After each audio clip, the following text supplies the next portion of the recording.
You know, I think the internet is right about exactly one thing. Valve can't count to 3. It stops at Left 4 Dead 2, Half-Life 2, heck, they even stopped at Episode 2. And guys, I'm starting to think we're never going to see Dota 3. But Portal 3 never happened either. And that's the one that's always bugged me the most. Like what, you can't dump a few more puzzle packs online? Well, apparently doing more of the same wasn't ideal for one Kim Swift, the lead designer of the very first Portal. In fact, during the early production of Portal 2, sensing it would feature many of the same mechanics like, portals, Swift instead decided to step over to Airtight Games and make a brand new first-person puzzle shooter game. Seems like the sort of thing that would be a really big deal. But for whatever reason, it became a bit lost to time, which is why this week I'm asking, have you heard of Quantum Conundrum? Now let's be honest, Portal was a game with a very cool gimmick, but it was the sense of humor and storytelling that made it a cultural touchstone. Heck, I think we're all still just a bit tired of the cake is a lie memes. Quantum Conundrum goes in a completely different direction. Instead of dealing with a homicidal AI, you're dealing with your well-meaning but overly ambitious uncle, a scientist who once again got in over his head and is stuck somewhere. Yeah, he can't figure it out either, but he's surrounded by pocket lint and spare keys, all of which he'll narrate to you as the game goes along. Best of all, he's voiced by John Delancey, aka Q from Star Trek The Next Generation, who has had a very long and prolific career, but come on, who doesn't think of Q first? But Delancey does an excellent performance, balancing mild interest in your safety with brief asides and stories about his many scientific accomplishments, while you explore and destroy his home in death-defying feats of bravery. But okay, let's address the elephant in the room. No, there aren't any portals in Quantum Conundrum, or at least not the ones that we're used to. This game is all about interdimensional travel, swapping out the structure of the world to advance with lighter or heavier material, as your protagonist isn't exactly the most capable hero. They're only a small child, maybe 10 or 12 years old, meaning each failure state with a large pit or bone-melting laser results in a pretty grisly death. And this is an absurd detail Quantum Conundrum doesn't shy away from. In fact, with every death, the player is shown countless experiences this child will now never have. From the mundane to the meaningful, it's all pretty dark.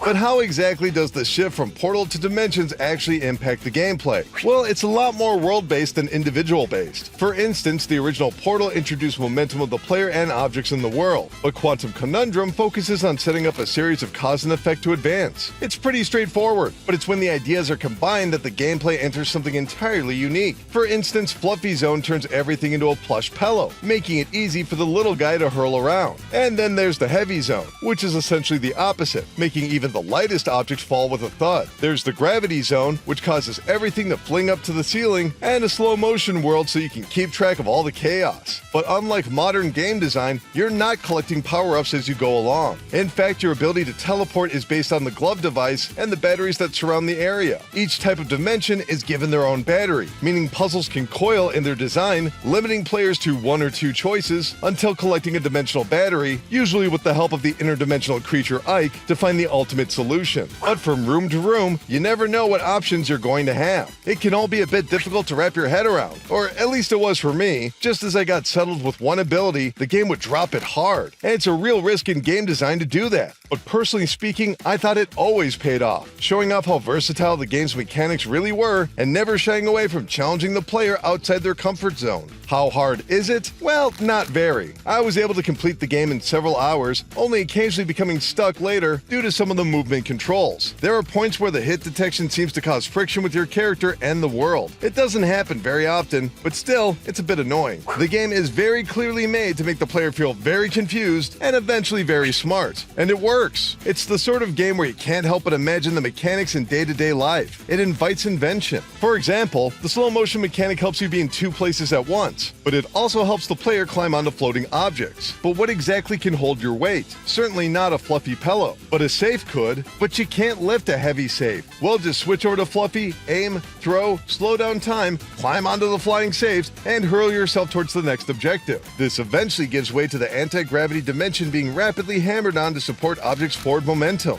which again doesn't affect you, so you're constantly working around the limitations of an object despite having access to 4 extra dimensions. That's what I mean when I say this game has sticky mechanics. It asks you to think in such a new way, you can't help but apply that thought process elsewhere. But besides a couple of bite-sized DLCs, Quantum Conundrum sadly packed up with the rest of Airtight Games when the company closed in 2014. Meanwhile, Kim Swift has become a journeywoman in the industry, spending time at Amazon, EA, and even the ill-fated Android Stadia platform before going to Xbox, where she remains to this day. And that's great, but given her connection to two of the best puzzle games of recent memory, I would certainly like to see her return to the genre at some point in the future. Given her desire to create new ideas rather than repeat herself, it's unlikely we'll see her return to either property, but a new Kim Swift puzzle game would be very welcomed by me. Heck, on most Steam sales, you can scoop up this game for less than $1, less than $2 if you want the DLC. I think this game is a lot more interesting than Portal 2. Sure, it can't match the graphics, and no, the story isn't nearly as strong, but likewise, Portal 2 is downright easy when compared to Quantum Conundrum, a puzzle game that requires players to constantly experiment and second-guess what they already know, creating a rewarding sense of exploration that I'm not sure many first-person puzzle games would be comfortable sitting with. I guess what I'm trying to say is, whenever there's a conversation about the very best first-person puzzle games, you rarely see Quantum Conundrum ever brought up. And I have absolutely no idea why. And I think it's about time the Quantum Conundrum got its due. Anyway, that's gonna do it for this video. Have you ever played Quantum Conundrum? How about the first Portal? Let me know in the comments below. Keep clicking around here on Game Rants, and we'll see you next time. Thanks, everybody.